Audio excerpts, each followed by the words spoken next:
And in the 40 years we've done, or did, together, probably pretty close to 10,000 units of housing. And during that whole period of time, we never had an agreement. We never had a disagreement. He always did what was fair. And he just was such an inspiration. And he also was very adventurous. And let me tell you about one of the adventures which we had. A young fellow found the Vermont State Prison back in 1974. And Ed Fish and I bought the Vermont State Prison. Ed said, well, better to buy and own a prison than to get in a prison. Anyway, by coincidence, another great person being honored is Timothy Anderson and his awards, and Timmy was our architect. So it was in the town of Windsor, Vermont, which was very conservative, and they didn't like flatlanders, and we didn't quite know what flatlanders were, but that's what they said we were flatlanders.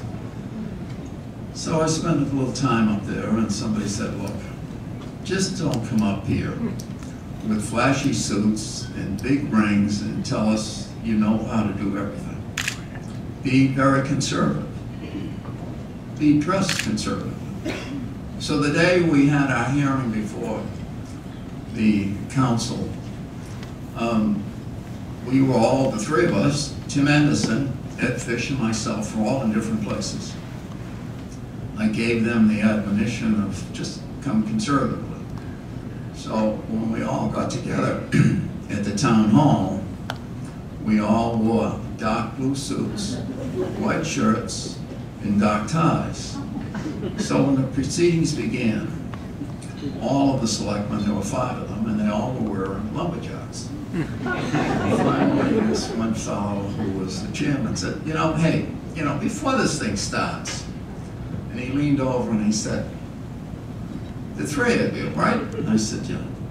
He said, you got some kind of religious nuts or something?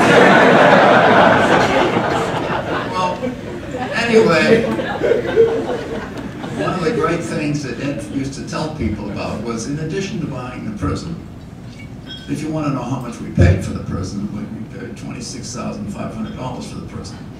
And we ended up building about 90 units of affordable housing. But the main, as far as Ed Fish was concerned, and I was concerned, our major talking point was, maybe if I were to ask people in the audience, have any of you ever owned an electric chair? Well, we owned our own electric chair. So Ed said, we ought to get rid of it, we ought to sell it. So we sold it to the state for $1. And we had a great experience.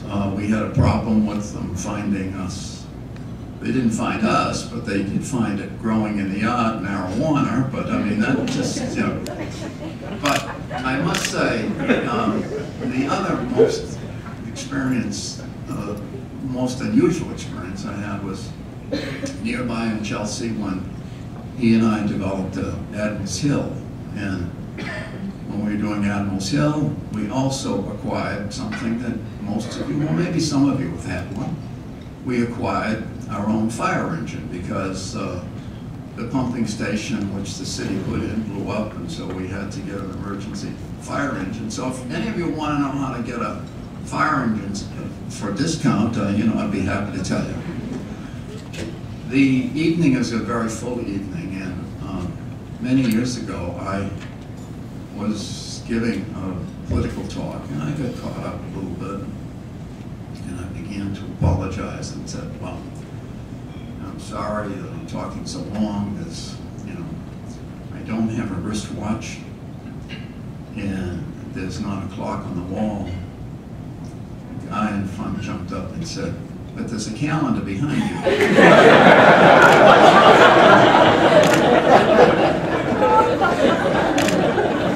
So what I'd like to do at this time, you know, I could go on forever and ever and ever, and sometimes there are some people in the audience who said, yes, he can go on forever and ever and add another ever.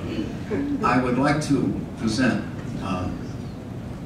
Ed's immediate family, his wonderful wife, Gretchen, who used to be in our industry before Ed tripped her and married her, and Matt Middlestat and his daughter, Melissa. I'd like them to come up and receive the award.